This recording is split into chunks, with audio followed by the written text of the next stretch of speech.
Помічали, що природа просто сходить з розуму. Війни, постійні відходи. Ми отруїли середовище, в якому ми живемо. Просто подивіться на цей шторм на Мальті в цьому році. Ось ще дуже масивний шторм в Лісабоні.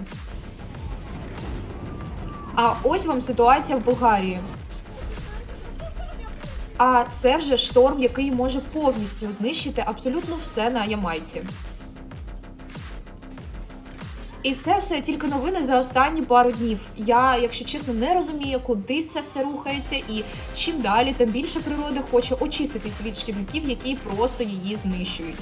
Якщо ти розумієш, що існує дохід онлайн і не розумієш, як до нього прийти, то ось саме це відео тобі доказ того, як ти можеш доєднатись до нашої команди, розповсюджувати українські новини, навіть більше 1000 людей в команді і отримують на цьому дохід європейського рівня.